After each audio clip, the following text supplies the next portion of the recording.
Today's news. CBS News on the Hour, sponsored by Progressive Insurance.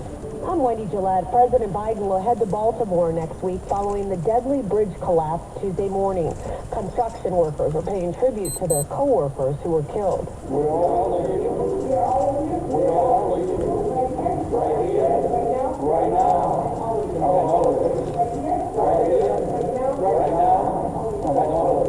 The bodies of 2 victims were recovered and 4 other workers remain missing. Immigrant advocate Gustavo Torres highlights the dangers. The workers who work at night and in the cold and through the pandemic, so our lives are made easier. Maryland officials also are holding a news briefing about the salvage operation. A massive crane is now in place to lift debris. Governor Wes Moore. In the coming weeks, we expect to have the following entries inside of the water: 7 floating cranes, 10 tugs, 9 barges, 8 salvage vessels, and 5 Coast Guard boats. A Texas grandmother's fight against illegal voting charges is finally over. Crystal Mason served 10 months of a 5-year sentence in jail after casting a provisional ballot without knowing she was ineligible. She was on supervised release from prison after serving time on federal tax evasion charges when she voted in the 2016 election. She's now been acquitted by a state appeals court. Cried and hollered when I got the news.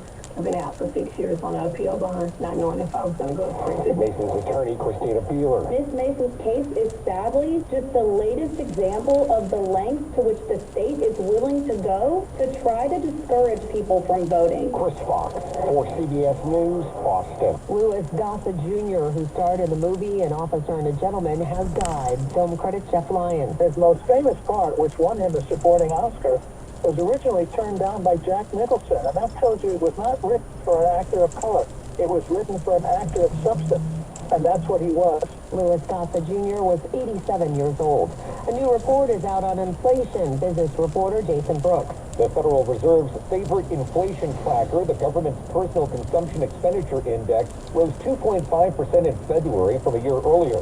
And the core rate, stripping out food and gas, was up 2.8%, not quite as strong as the gain in January. That will provide some relief to the market, which has been worried about inflation potentially drifting higher in 2024 after declining steadily last year. Wall Street is closed for Good Friday, but yesterday the markets set record highs. This is CBS News. Well, that's today's news. Today's news. I didn't hear any good news, did you?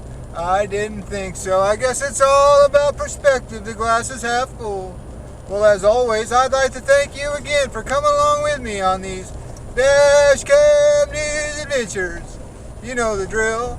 Peace, love, and all that hippie jazz. Bye-bye, everybody.